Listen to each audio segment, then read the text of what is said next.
to English Rockstar. Today we're looking about how did the Romans change Britain for Stage 2.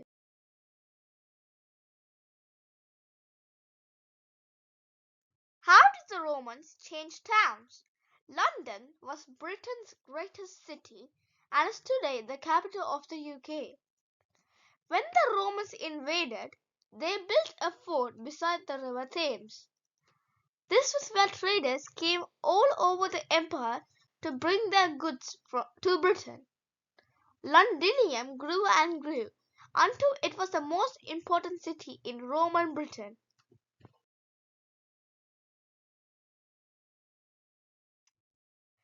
What's in a name? If a place name has Chester, Castor, or Cester in it, it's almost certainly Roman. Gloucester, Worcester, Colchester, Doncaster, and Manchester are good examples. The word Chester comes from the Latin word castrum, which means a fort. Other important Roman towns included Lincoln, Exeter, York, and Bath. Clever town layouts. The Romans often built upon existing Celtic tribal settlements such as Winchester and Canterbury. Towns are decided in a grid. Streets crisscross the town to form blocks called insulae. In the middle was the Forum, a big square where people came to trade. The main buildings were in stone. Centuries later, these Roman towns survived to become the dominant towns of medieval England. Of all Roman remains in Britain, Hadrian's Wall is probably the most famous. In AD 122, the Emperor Hadrian ordered his soldiers to build a wall between Roman Britain and Scotland. It ran for 73 miles from Wallsend-on-Tyne to Bowness.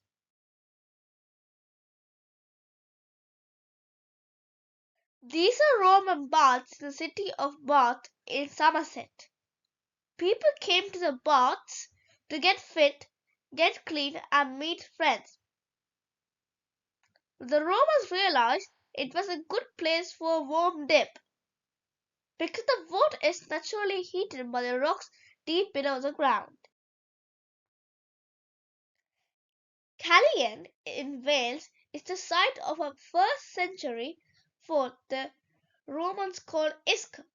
Archaeologists have uncovered barracks and a bathhouse inside. There was also a nearby harbour and this amphitheatre where soldiers were entertained by gladiator fights. These are ruins of the barracks at Chester's Roman fort. It was built around AD 123 and the Romans called it Cilirum. Soldiers who lived here would have served on Hadrian's Wall. Before the Romans came, very few Britons could read or write. Instead, information was usually passed by word of mouth. The Romans wrote down their history, their literature, and their laws. They spoke Latin, and it wasn't long before some Britons started to use it too. The area south of the Fosse Way, Lincoln to Exeter, was the wealthiest and most Romanized part of Britain, where Latin was spoken. Latin was also the language of Christianity and remained the universal language of learning, law, and literature for 1,000 years after the end of the Roman Empire. Language, writing, and numbers. We've still got lots of words and phrases today that come from Latin. Words like exit, which means they go out, and pedestrian, which means going on foot. Our coins are based on a Roman design. Written around the edge of some coins is the Latin phrase "Decus et tu termen," which means glory and protection. Thank you. Thanks for watching my YouTube channel. Please like and subscribe for more videos. Bye.